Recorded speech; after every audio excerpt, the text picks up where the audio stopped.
Good morning, everybody. Good to see you all. Good to see anyone these days, right? I was talking to people out and around, I said, we have so many unwarranted vacations. What's going on? Warranted or not. Thank you all for being here, Focus Program. As was mentioned earlier, this is our 15th year. I remember back, Eric Gerard and I were talking a little while ago about how this started at the library, when the library had opened up. It used to be an afternoon program. And memory serves me right, CFO Alex Sink was among our first speakers way back when. So it's been a long time, a lot of changes. You know, the program is typically the same from year to year. I do want to hold this up though first. You all have one of these in front of you. So while we're going on the program, start filling these out because I want to make sure that all of you we get your survey this year from everybody. Because you'll hear more about that later on, about how interesting it was in 2020 when we held this event in January, and 5 weeks later, we were closing down the world. So a lot can happen in the course of a year, as we all know. So today the program is straightforward. Our three guests will each have 20 minutes to make their presentations. And because we have three panelists today versus the four, because these topics are so hot right now, we hope we have time at the end for some questions from you in the audience. Our political analyst today is Susan McManus, who's been with us many times before. We're excited to hear from her. Also, our economist, Dr. Sean Snaith from the University of Central Florida, and someone new with us today is Seckin Ozkul. Did I say that right? All right. He's with USF, and he's going to be talking about the dizzying topic of supply chain management. And actually, we're going to start with him. This is a subject that continues to make headlines. We were just talking a little while ago about a story I saw just 2 days ago about the shortage of baby formula. That's just one more among the list of things that we're having shortages with. This has infiltrated all our businesses. I hear from you all the time, from construction to manufacturing. As consumers, it's hitting us all as well, from baby formula to potatoes to cream cheese. As Seckin was saying a little while ago, we couldn't find any of that, to half and half if you like your coffee.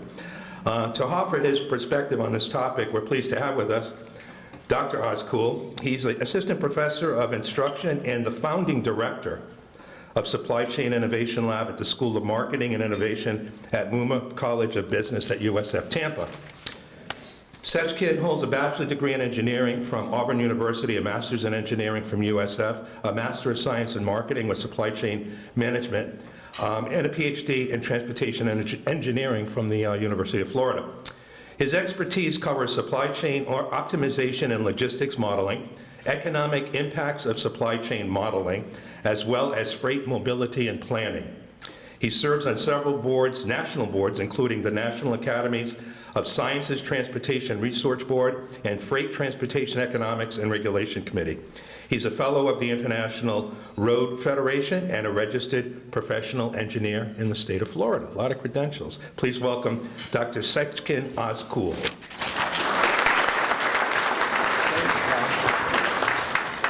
Well, good morning. It's a pleasure to be here. Is there a clicker? Yes, it's right on the shelf. Shelf, right here. All right. Let's see if that works. It does work.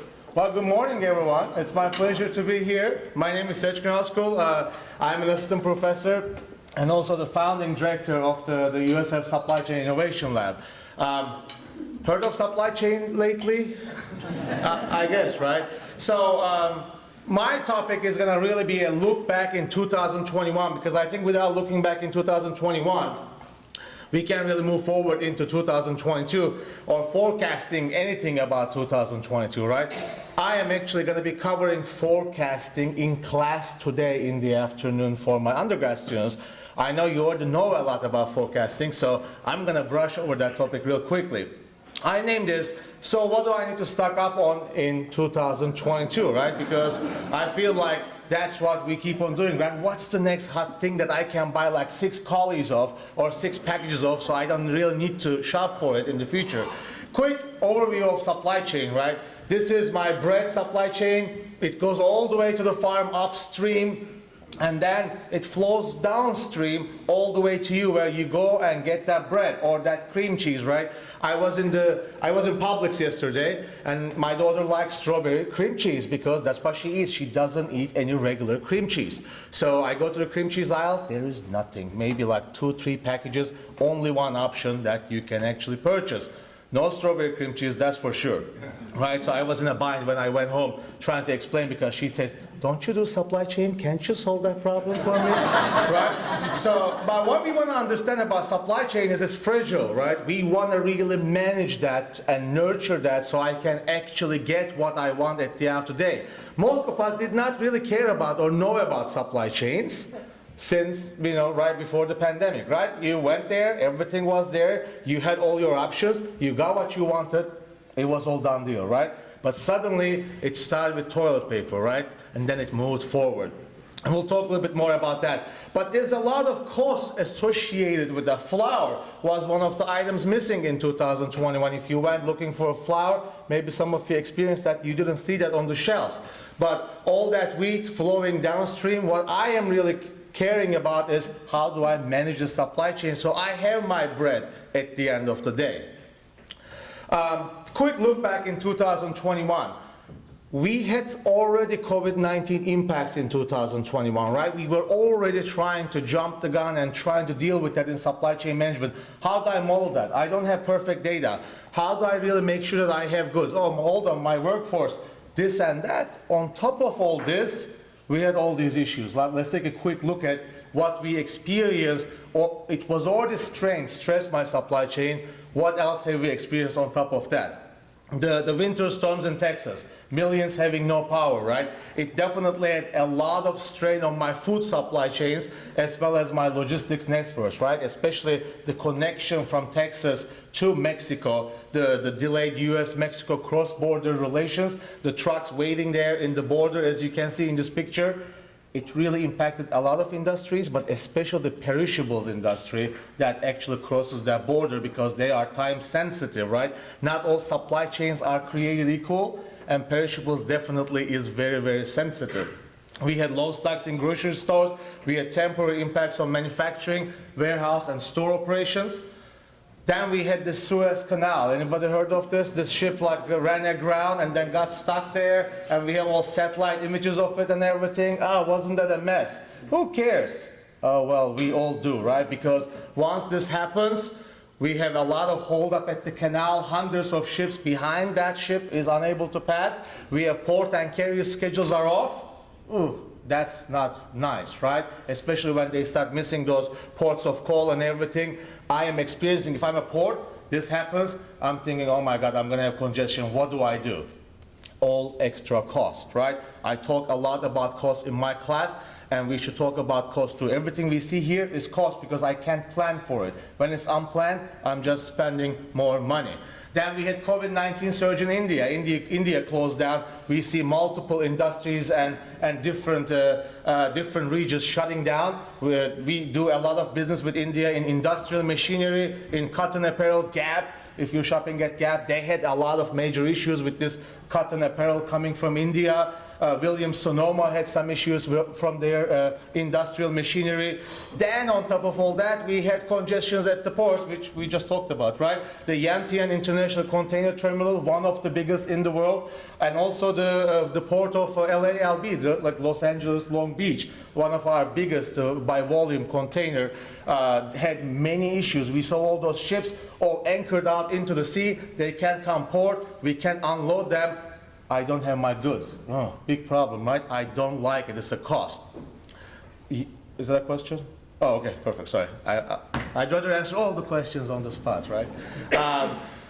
We had COVID measures and testing at all these ports on top of all this, which delayed operations 14 days to 30 days. That's why we said, okay, can we introduce a whole shift? Because if I can work a whole shift, maybe I can play that catch-up game a little bit better. Right? All those issues in 2021 on top of COVID-19, right? Or in correlation with COVID-19. Union Pacific paused their service from West Coast to Midwest to Chicago to East Coast for a certain portion of 2021 because they said we need to take a breath, right? They said we need to take a breath, but in supply chain we're thinking don't take a breath, please, because if you take a breath we may just die over here. Right? So, but they try to improve, of course, their congestion so that they can more effectively allocate these rail cars to west of United States loading. Then we had some fires in California. It happens every year. It happened this year too, and we were already very strained. Now it shut off all my truck and rail type of arteries that I use in freight transportation. That was an issue too. Vietnam lockdown, right? Do you think we do some business with Vietnam? Oh yeah, we do a lot of business, a lot of trade with Vietnam, right?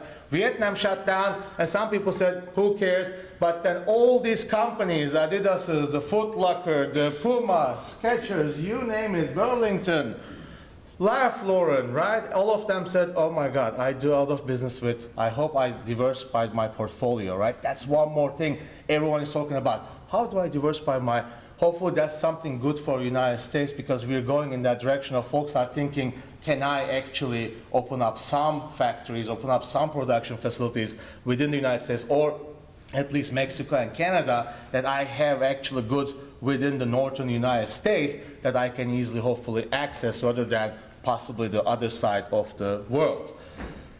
And then we had Hurricane Ida. We always model for hurricanes in supply chain, especially being in Florida, right? We already account for that, but on top of all these, we had Hurricane Ida, and the biggest issue with this is it went to Louisiana, right? It was a hurricane category 4 in Louisiana, and what it did for us was oil shortages due to damages to refinery. We see our oil prices go up, never good for business, right? And never good for supply chain also. So we had issues over here too. Of course, it shattered ports, it halted some facilities, it blocked some arteries.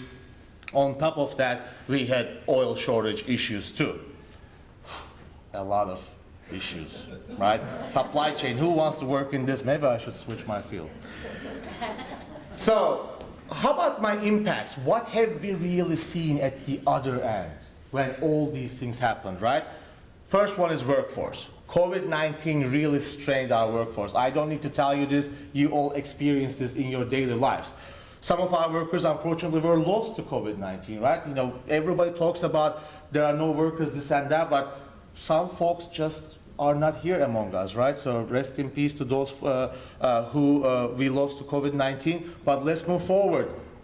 Some workers tested positive, or they keep on testing positive. They have to quarantine. That's 5 days now. It used to be 14 days, if you remember, in the beginning. Then it became 10 days. It became 5 days. Maybe soon it's not going to be any days. Who knows what's going to happen? We're all waiting for it. But when those workers are gone, who works for me? If I'm not here, who's going to do this presentation? Tom, you will, right? Yeah. So, but we are experiencing that day in and day out. Some workers just said, I can't take this anymore, or I'm worried for my health. Sure, right? They have the right, and they just left. Who's going to work for me? Right? Everyone is looking for workers. These are skilled workers, or to a certain degree, some of them are skilled in supply chain. What do I do, right? A lot of resulted in lesser capacity for production. If I don't have the workers, I can have all the machines in the world, unless they're automated. They're not going to work for me. So I can't produce. I want to produce. I'm ready, but I don't have the workers, right? Increased cost for companies to get and train new workers. We were just talking at our table, and we were talking about increasing wages because people don't have workers. So I'm willing to pay a little bit more so you can work for me rather than you go work for somebody else because I don't have the workers that I used to have, right? Backlog of demand. If I can't produce, my demand is still out there, I don't have the supply, it's bad for me, right? I can't catch up with that demand because the demand is constant, I can produce, I have a backlog of demand, and also bad for company, longer cash-to-cash cycle, right? I am actually investing and ready to build, I have all these raw materials and everything, but I can't produce, so by the time I'm gonna meet this product with my customer, my cash-to-cash cycle is actually longer. Definitely not good for my company. Product shortages was another thing, right? We were just talking about all that. Tom a little bit stole my thunder about cream cheese, but I'll say it anyways, right? He mentioned baby formula. That just happened, right? I couldn't add it to this list because this was ready last week, this presentation. But how about some of the shortages in construction, right? It's very hot in Florida right now. We were talking about that at my table. I said, oh, Florida is hot right now. They're like, yeah, you think, right? So construction materials is hot right now, right? We have a high demand of new buildings that we are building, but unfortunately we have decreased supply. And then we have increased costs. Oh, what a recipe for disaster this is, right? So we are struggling to find construction materials to actually catch up with the increasing prices on top of all this. All material prices in construction are up by approximately 20%, lumber by 90%, and products in steel mills by approximately 70%.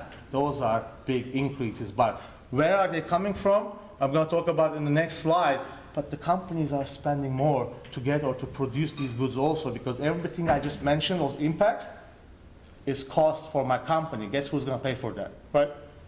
Paper products, toilet paper, I don't need to talk about that. I was on TV, I think 3 times about toilet paper, and they kept on coming back about toilet paper. I said, I'm not talking about toilet paper anymore. I don't want to be remembered as a toilet paper guy on TV, right? So, personal hygiene products, right? Cat food, cat owners, oh my God, that was worrying, right? Packaged chicken, oh, where's my chicken? Oh, I like my chicken too, right?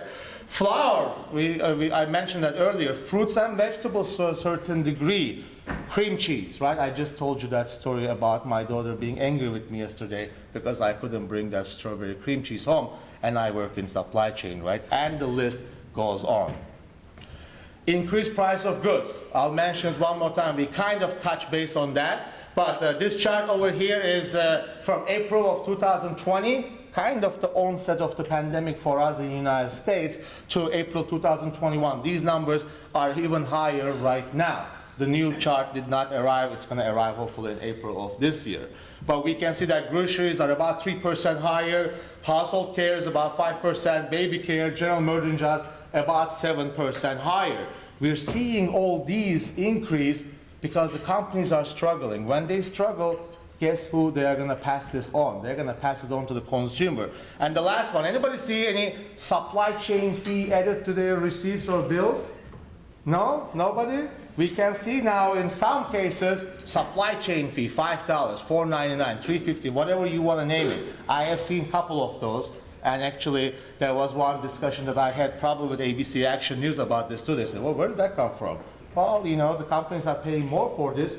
Somebody has to pay for it, and they are not necessarily willing to shrink their margins, right? The customer is going to pay for it. 2021, all of this, right? What's going to happen in 2022 is why you're here, right? Why I'm having this speech, hopefully. But I looked at a recent statistical survey, and they said that nearly 72% of the businesses had some detrimental effects from the COVID-19 impacts. Yeah, you guess, 72%? I think that's a good number, right? So if you are feeling this, you're not alone, right? A lot of the businesses out there are. What really happened is the past 18 months, I feel like our businesses have been doing a lot of learning, a lot of adapting. How do I survive in this new world? And I think that is going to be getting us to end-to-end supply chain visibility discussion. What end-to-end supply chain visibility is, before I place an order, I'm going to really know if that order is going to arrive on time or it's going to be really there, because I can look all the way to whoever I'm purchasing from. I can look at their supplier and possibly their supplier and understand if this good is going to be produced on time, right? And we are going in that direction of perfect data, if you will. I want to know if it's going to happen. Anybody order from Domino's Pizza? You like their little app? If you order, I have 2 small kids, so sometimes when we come from soccer late at night, I'm like, Domino's Pizza. Right? And you can see throughout, they're like, okay, your pizza is in the oven right now. Your pizza is being loaded into a car. That makes me feel really good because I know my kids are not going to be hungry at 9 p.m., right? So that's good. That's not always. I try to put them to bed a little earlier than that. But let's take a look at 2002 suggestions that I have. I expect companies really to move from the survival mode of, oh my God, there's a fire here, I'm going to turn, put this off, to grow. Because they did a lot of learning, they did a lot of investing in what they are trying to do with their supply chains. So this year is going to be hopefully thriving year. Is that going to happen literally when I leave the stage? Probably not, and I'm going to mention that also. But I think they're going to leave that managing disruption and risk and hopefully look to grow, look to really meet that supply with the demand. They did their homework, and hopefully they can continue their growth. There's a new trend called supply chain as a service, right? Maybe another 5-10 years, I may open a company such as this. But there's a new trend that basically you hire a supply chain expert company that does all of your supply chains, right? It sounds like a 3PL, but not really a 3PL. This is a whole supply chain expert type of a. So maybe that's gonna grow and grow and grow. That most of the companies are gonna have someone do their supply chains. The bullwhip effect, right? I really expect supply chains to be more elastic. Like when I say jump, my supply chain is going to be able to jump. It wasn't like that, but hopefully we're moving in that direction. So when John Q here says, quick, we need more toilet paper, and creates that little increase in the demand, our suppliers were really feeling that upstream in the supply chain by so much because of this bullwhip effect. Hopefully it's going to get better, that we're going to be able to be more elastically responsive. And also I expect to see global supply chain disruptions persist in probably the 6 months, the first half of the 2022. I looked at some Euler-Helmy's reports that they posted, and they are saying that the production shortfalls count for 75% of the issues.